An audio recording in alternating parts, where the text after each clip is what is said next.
هعلمك خدعة سحرية في أقل من 30 ثانية تبهر بيها أي حد قدامك، وده الجزء التاسع من خدعة سحرية عمرها ما تفشل معاك. ولو ما شفتش باقي الأجزاء هتلاقيهم موجودين عندي على البيج. ويلا بينا.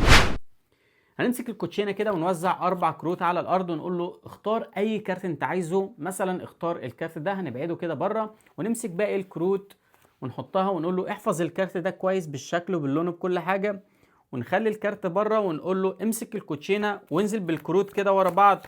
لو انت عايز تاخد مثلا شوية من النص لغاية لما انت تزهق، مش لازم الكروت يعني تكون بالترتيب، زي ما انت حابب، لغاية لما يقولك تمام كده كفاية. اوكي، هنمسك باقي الكروت ونقول له وزع الكروت دي على 3 مجاميع.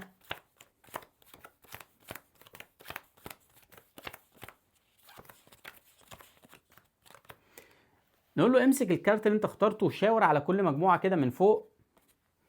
نقول له انت اخترت انهي كارت، تعال نشوفه كده مع بعض. فهو كان مختار الفور اوف هارت اللي هي الاربعة قلب احمر.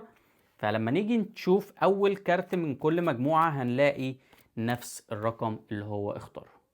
قبل ما اقول لك سر اللعبه دي، ما تنساش تعملي فولو لو انت مهتم بمجال تعليم الخدع السحريه. ويلا بينا. اوكي، عشان تعمل تريك دي لازم تكون مجهز حاجه قبل ما تبتدي، وتكون جايب اي 4 كروت زي بعض وتحطهم من فوق الكوتشينه كده.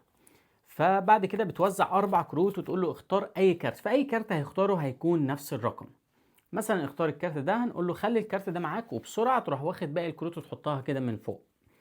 وبعد كده هتقول له امسك الكوتشينه وانزل كده بالكروت ورا بعض.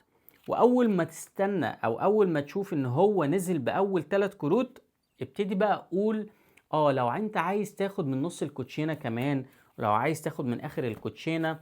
فهو كده عقله هيفكر ان انت فعلا مش مرتب الكروت، لان انت بتقول له خد الكروت من اي مكان انت عايزه. فبعد ما يخلص فرضا قال ستوب هنا، هنمسك باقي الكروت ونقول له وزعها على 3 مجاميع وتوزعها كده. بعد كده اقول له امسك الكارت بتاعك وشاور على كل مجموعة كده من فوق. بعد كده اسأله قول له الكارت بتاعك هو ايه، هيقول لك الاربعة. قول له خلاص شوف اول كارت من كل مجموعة. الراجل هيتجنن. خليني برضه اقول لك حاجة مهمة، ان قوة الخدعة ما بيكونش في سرها، ولكن بيكون في طريقة ادائها. ما تنساش تعمل لي فولو وتكتب لي في الكومنتات ان اللعبة دي انت عملتها ونجحت معاك. وثانك يو.